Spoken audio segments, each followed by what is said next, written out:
Samantala, kahapon po ipinakita sa publiko ang isang dokumentaryo ng mga testimonya sa mga advokasya ni dating DILG Secretary Jesse Robredo. Ito'y kaugnay ng pagsisimula ng mga aktibidad ngayong Agosto na tinaguriang Robredo Month. Si Aya Macalma para sa detalye.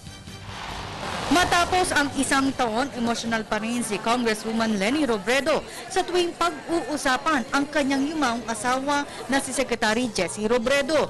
Kaya naman habang pinapanood niya ang isang dokumentaryo na alay para sa kanyang asawa, nanumbalik muli sa kanya ang mga naiambag ng kanyang asawa sa pamahalaan na kanilang tinawag na Chinelas Leadership. Ginagawa mga ganito para na-immortalize yung hindi lang yung kanyang memory, pero pati yung contribution niya. Palagi ko malaking bagay ito sa amin kasi parang nakakataba ng puso na hindi lang kami nag-aalala sa kanya. Sa 20 minutong dokumentaryo, makikita ang mga taong kanyang tinulungan sa ilang taon niyang pagsiservisyo mula sa kanyang bayang Kinalakhan sa Naga City. Ayon kay Director Harvey Ke, highlight ng dokumentaryo ay kung naging inspirasyon ang yumaong kalihim sa mga ordinaryong tao. To celebrate the life of the late Secretary Jesse Robredo. What you will watch is a documentary that will focus on a different side of Sec Jesse. Alam na natin, napanood na natin sa TV yung pagiging good governance champion niya, yung pagiging champion niya of transparency and accountability, that is still there. But not many people know that one, he championed the rights of the urban poor. August 18 namatay si Secretary Robredo matapos mag-crash sa Masbate ang kanyang sinasakyan na Seneca plane. Pero isang buwan gugunitain ng buong pamilya Robredo ang kanyang unang death anniversary.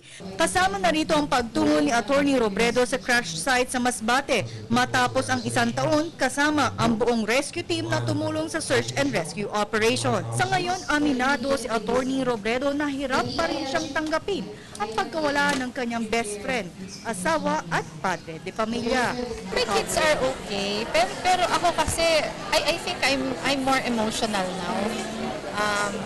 I thought nga na pag mag-1 year na I would be better, pero it seems that I am not. Pero kasi after his death, napakaraming pinagkaabalahan.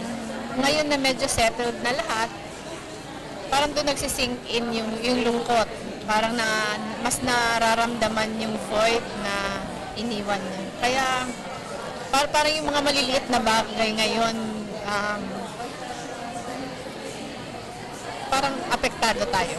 Balak rin ng grupong Kaya Natin na ipalabas ang dokumentaryo sa iba't ibang universidad sa mga susunod na araw para ipakalat ang inspirasyon iniwan ni Secretary Jesse Robredo na nagsimula sa Chinelas.